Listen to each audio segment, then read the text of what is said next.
Donc je vais faire une visite, je vais être transparent, je vais parler des points positifs comme des points négatifs.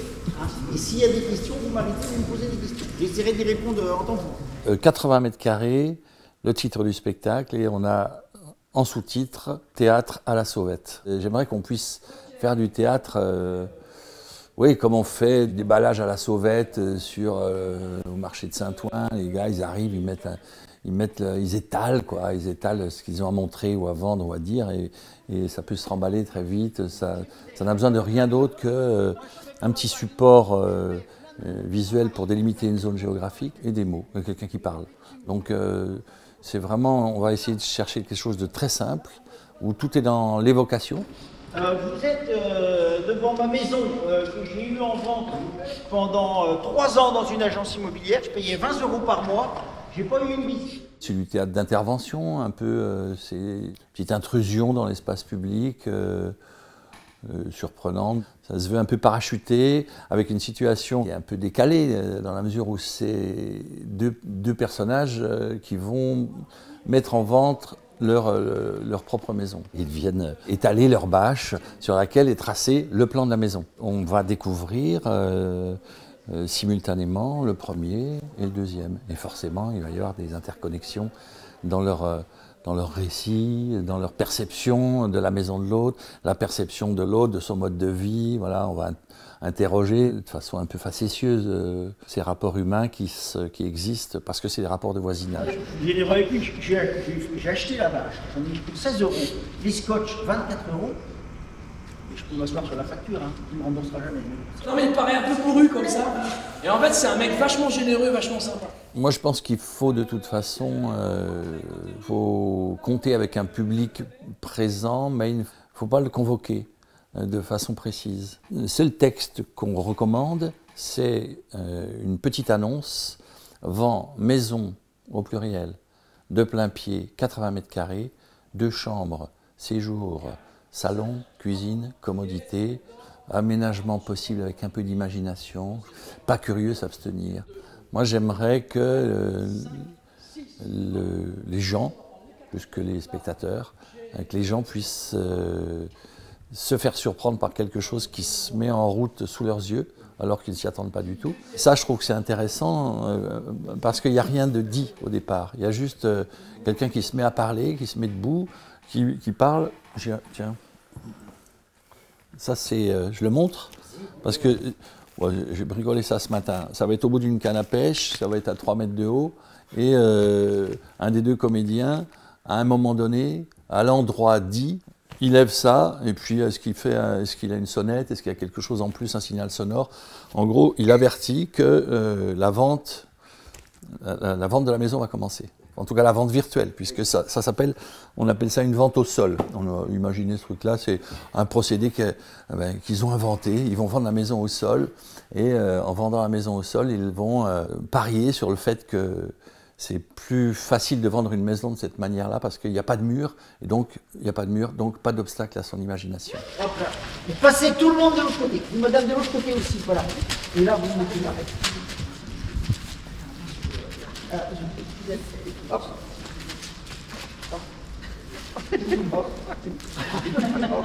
Alors, il se trouve que j'ai une baie vitrine. Ce projet, il est né d'un des espaces du Grand Débarras qui a été créé il y a plusieurs années, ici aussi. Et parmi les exposants d'Opus, Mathieu, lui, présentait cette bâche déjà et faisait visiter sa maison sur un temps assez court. En 20 minutes, il faisait une espèce de balade comme ça, plutôt très très drôle, moi ça me faisait beaucoup rire. Et on avait essayé une fois, pour une représentation, de mettre à l'autre extrémité du Grand Débarras, on avait fait une deuxième bâche, c'était son voisin mitoyen qui vendait. Et le truc, c'est qu'on essayait de parler du voisin en le cassant un peu, quoi. Donc les gens qui voyaient le premier retrouvaient le deuxième, ils se marraient, et vice versa. Donc on a ce petit temps d'avance où on a Mathieu Texier qui, lui, ça fait plusieurs années, il l'a tourné.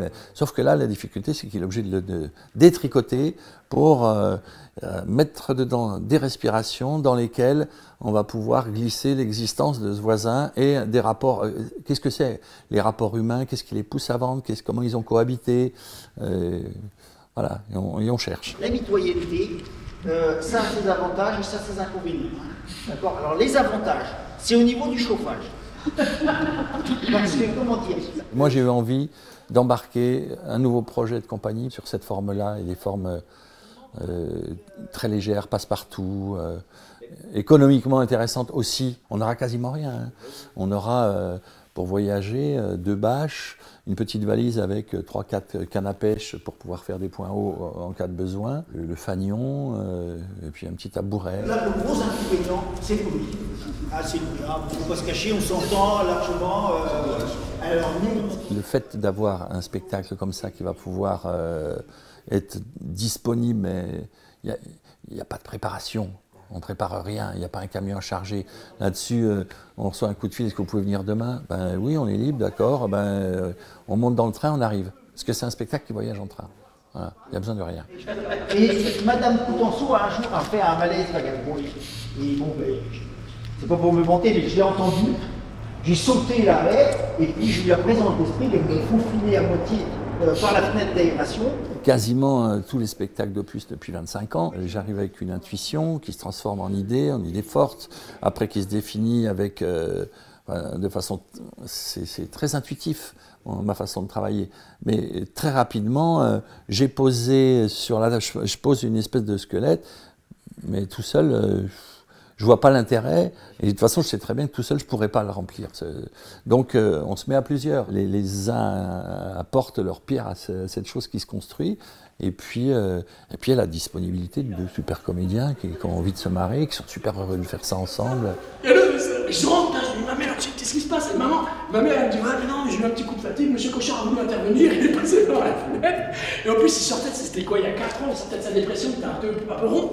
Et du coup, il s'est coincé dans la fenêtre. Ma mère, elle est très bien, il y avait le Cochard, il était là, il était coincé dans la fenêtre. Il y a une autre raison derrière 80 mètres carrés et faire exister 80 mètres carrés. C'est une raison d'équité et c'est une raison de cohésion d'équipe. On avait un spectacle qui tournait beaucoup avec une équipe qui était une équipe forte, on est 6 ou 7 puisqu'il y avait des personnes qui étaient en doublon. Et puis là, la veillée, on a décidé de l'arrêter à la fin de la saison dernière. Donc c'est un crève-cœur, c'est hyper dur. Et on s'est dit, c'est bien pour la vie de la compagnie, on a de toute façon la Grande Tablée qui va reprendre. C'est aussi un spectacle à 5 personnes en tournée, mais en s'embarquant sur ce projet-là, on se dit, mince, il y en a qui sont restés sur le bord de la route. Enfin, moi, si j'ai envie qu'Opus puisse continuer à exister et être l'outil de travail qui va permettre à une famille de manger, qu'est-ce que je fais? Il faut que j'invente quelque chose pour ceux qui sont sur le bord. Mathieu, il est précieux dans l'équipe, donc je savais qu'il fallait l'emmener là-dessus, et Seb aussi, j'étais sensible aussi à ses isolements, entre guillemets. C'est pas, après, je ne suis pas responsable, je ne suis pas leur papa, mais quand même, dans la dimension, dans ma façon d'envisager Opus, ça comptait. Je réponds parce que ça, oui, c'est le jeu. Alors, oui. Monsieur Cochard, oui, je fais ma deuxième visite, là. Et alors, il y a un gars qui veut m'embrouiller dès le début. Parce que je commence mes calculs, j'ai même pas fait 3 pas sur la longueur. Là, je suis côté jardin. Oui. Oui, alors toi, tu multiplies par 4. Moi, c'est 3,5, toi, c'est 4. Donc, tu multiplies tout par 4. C'est 80 mètres carrés. La maison de ta mère, c'est la même que la mienne, mais tu multiplies par 4. C'est pareil. Je sais pas, c'est parce que je dors. Parce que si vous multipliez par 2, parce que c'est ça, que tu multiplies par 2. Sur une visite de chantier comme celle de jeudi, ce qu'on voudrait montrer, c'est les complémentarités entre les 2 visites. On a besoin de confronter, effectivement, de vérifier aussi, vérifier les espaces.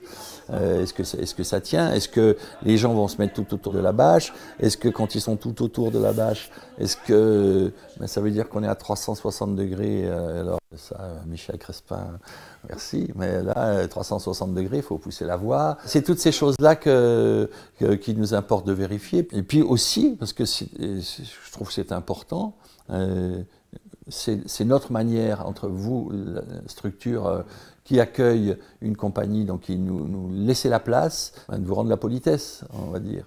Je suis comme ça, c'est mon éducation.